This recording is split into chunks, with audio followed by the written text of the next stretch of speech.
Hello everyone, Derek Johnson with Tatango.com, and we are answering questions from the internet with an actual TCPA attorney, John Nelson. One of the questions we just got is, how have courts dealt with the definition of Autodialer, so Autodialer, in 2018? And we're filming this in, November, I guess now. Yeah, and we've had a lot happen between March and November of 2018 on this issue. And again, this requires a little bit of backstory to kind of get up to date. So since the beginning of the TCPA in 1991, the issue of Autodialer, automatic telephone dialing system, and how that term should be defined, has been a central issue to the FCC and to courts across the nation. Okay. And in 2015, the FCC, which governs the TCPA and kind of the nitty-gritty of it, came out with an interpretation of that term that was extremely broad. Broadened to the point that actually in March of 2018, the DC Circuit Court of Appeals, in a decision called ACA International, struck down that decision as unreasonable, that interpretation of Autodialer as unreasonable. Okay. And essentially at that point, what happened was, we don't think the definition the FCC has given us is reasonable. We don't believe that we are in a position to define that term for the FCC. We are now putting it back on the FCC's plate and saying, you define it. Now, since that happened, the FCC, obviously it takes a lot of time to kind of get to the finality of issues, hasn't interpreted this term.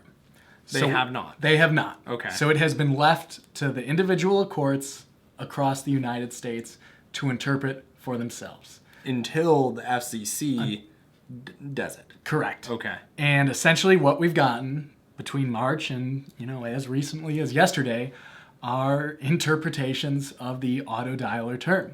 Like different interpretations. Different interpretations. And these are the courts, like judges. Correct. Individual judges in federal courts across the country.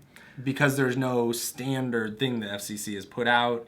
It's really it's their right to determine it the way that they want. It is their right, and it is their duty. Okay. And they have been doing this, and they have been doing it rather differently, reaching diverging conclusions about how broad or how narrow really that term should be adopted, to the point that we now at our firm have come up with the ATDS interpretation continuum, if you will, of decisions. And really what this has done has led to kind of two divergent roads, two very contrasting opinions about how this definition should be defined. And really this boils down to three issues in the Autodialer definition. They are the device's capacity to function as an autodialer.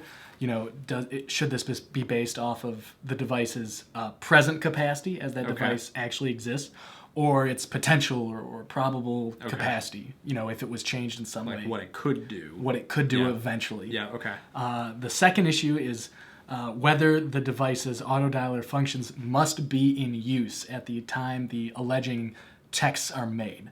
Okay. So, think of it as a switch. Yeah. Was that switch, the autodialer switch, on when the text message was made, and is that the only way that it violates the law? Or even if that switch is off, even if it's a manual text at that time, does that still violate the TCPA?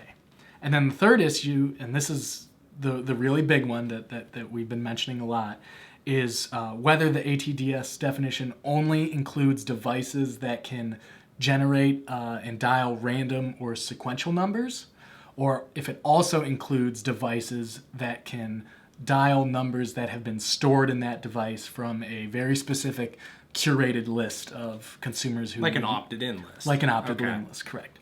And those are the three kind of big issues that have drawn two separate kind of lines. So when you say that, you're talking about there's a bunch of different judges in all kinds of different areas in the United States, and those are the issues that judges continue to kind of waver on and decide on different, like one of the issues, whether it can store the numbers or not, or whether it's automatic. You see judges actually ruling on both sides of that. So Oh, that's yes. where the confusion is. It's not like those three things have been established. Those are the problems that, because some judges think this way, some judges think this way, and that's why we need the FCC to really come in and define it. Correct. And the interesting thing, that we've been seeing it is not that, there are divergent interpretations, right? Okay. We see this in every area of the law in lots of cases. This is actually one of the main reasons the Supreme Court will hear a case is because two major circuit courts have reached contrasting decisions about an issue. Based on the same issue, like the same Based on writing. the same question. Correct. Okay, yeah. And that's normal. What's really interesting here is that, courts are reaching different interpretations, sometimes even the same court in different cases, or neighboring jurisdictions within the same circuit. And that's really the interesting thing here. We are seeing courts that, might be in the same state, but have a different portion of that jurisdiction reaching completely opposite conclusions about, a term. Well, one thing I found interesting that I think puts things in perspective is the judges that are hearing these cases. They don't live and breathe text message marketing. No, they do not. They don't live and breathe TCPA compliance. Most likely, they might not have ever received a text message from a brand. So I can see why somebody and these are the same judges that also do car wrecks and like divorces. So they're very broad things that they're looking at. I can understand where they're getting they see it so differently because ATDS, what is that? Such a technical term. Yeah, and they got to make a decision. So I can even see within the same kind of courthouse, people are just like, well, it sounds like, this. So that's, I guess, where the FCC really helps because everything flows down from the FCC until, so that will make it good. But until that happens, everybody's just making their own interpretations. Right. And that's very, very dangerous for callers out there. And for the brands that are doing text messaging, because it really could swing either way on every one of those three, and that just makes it hard to plan. It makes it very unclear for them to know whether the device that they use or the platform they use is or is not going to be defined as an automatic telephone dialing system. And what's even worse is that if they are sued in opposing jurisdictions, in one jurisdiction, their platform could be deemed not an ATDS, and then the other, it could be.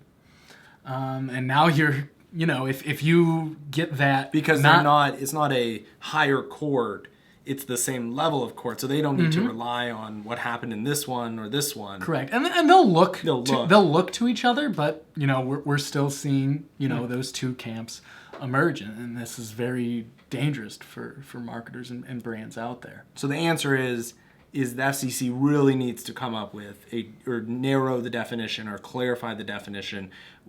And again, I'm guessing they don't tell you when they're going to do that.